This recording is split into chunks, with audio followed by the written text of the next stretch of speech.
Jesse. This is my 2013 Boss 302. It's the color Grabber Blue, which is a really cool color that came out in 1969 or 70 when the original Boss 302s were made. So I really wanted this color. When 2012 came around, they didn't have this color in the Boss 302, and I was praying that they would have Grabber Blue in 2013, and thank God they did, and I ended up buying it. So I love it to death. I've been a Mustang guy my whole life. I've owned 3 Mustangs. This is my 3rd one. I had a 91 GT in high school, and I had that till probably around 2000, 2001. And then I bought a 98 Cobra in bright Atlantic blue.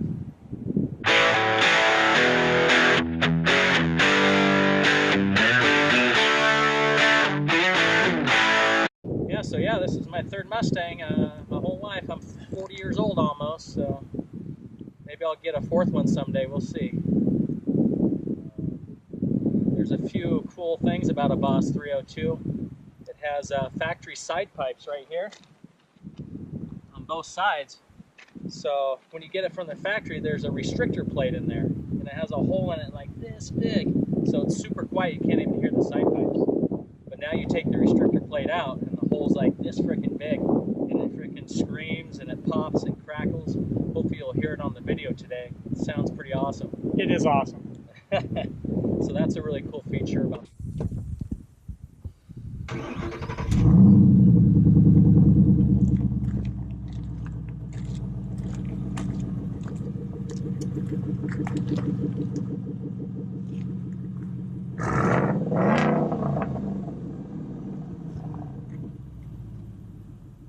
Boss 302. The engineer spent a lot of time developing that quad exhaust because it still has 2 exhaust pipes in the back, but the side pipes are just for noise, so it's pretty cool.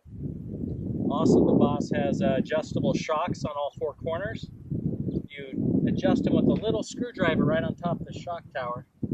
There's 5 settings, 1 the softest and 5 the stiffest. We're on 5 today because we're taking corners a little bit quicker, but it's cornering really nice with the shocks on 5, so it's pretty fun. I also upgraded the tires to Michelin's. They're a lot better than the factory Pirellis. The Pirellis were quite dangerous. They were slippery all the time. They only were sticky when you warmed them up. So yeah, if you got the factory Pirellis, ditch them as soon as you can and get something better. I'm real happy with these new Michelin's.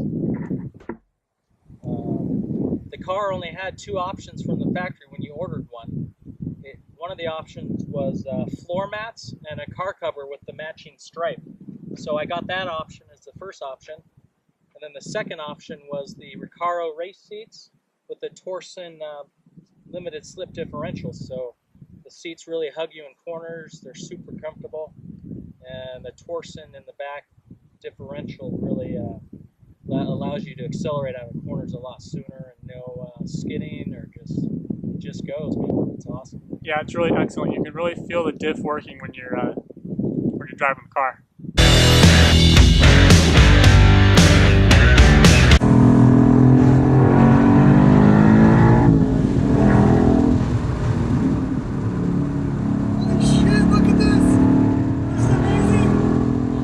Wow.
motor's really awesome out of the Boss 302. It's got all forged internals, unlike a regular GT. It has a little more horsepower, 444 horsepower versus I think 420 on a GT.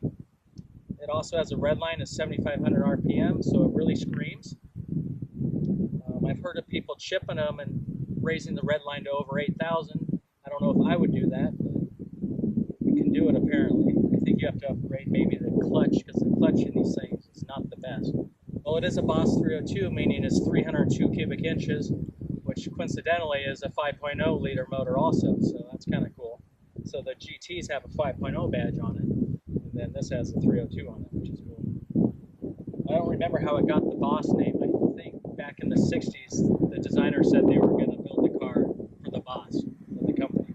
That's basically what they meant. Oh, I forgot to mention that Grabber Blue is pretty rare in this particular car.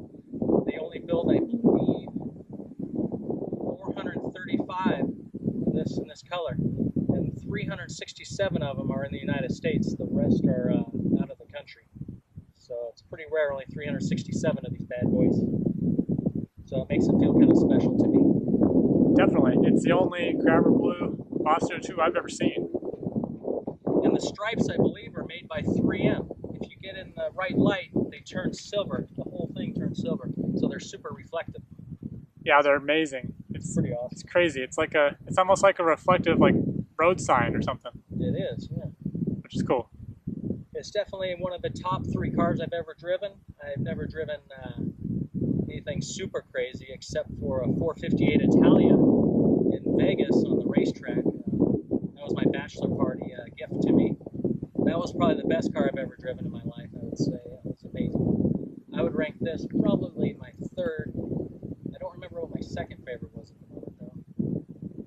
I drove your Corvette. That was probably the 4th best car I've ever driven. Yeah, the Corvette is pretty sweet. 2002 Z06. Definitely. Yeah. It's got front fake lamps here, so you can take out the plastic here and allow airflow to go into the motor when you're on the racetrack. Allow a little airflow. That's kind of cool. That's very cool. Nice. Yeah, it's very stunning in this Grabber Blue color. The contrast of the black stripes and the blue, it makes the car. It just pops. It's exciting looking. It looks very fast, just sitting still, which is very cool. It sure does. I love all the Boss colors, actually. Yeah, they're all very nice, for sure. I'm glad you got the blue, though. Blue is very classic, and it's very timeless, I think. Oh, I forgot. The 2nd best car I ever drove was the GT350 on a racetrack that Ford invited me to go drive it on the track. Well, that's hard to beat. That car's amazing. The GT350 is pretty awesome. Definitely a step above the Boss, but they're both awesome cars. Very cool. Well, this was Jesse's 2013 Ford Mustang Boss 302. It's an amazing car. It sounds glorious. I don't know if it picks up on the audio, but in person it sounds awesome. And the car handles great, and it's a very, very fun car. It's a very special Mustang for sure. I would say one of the top modern Mustangs that have been built, in my opinion. It's a lot of fun. It's a great car, and I think more people should experience them.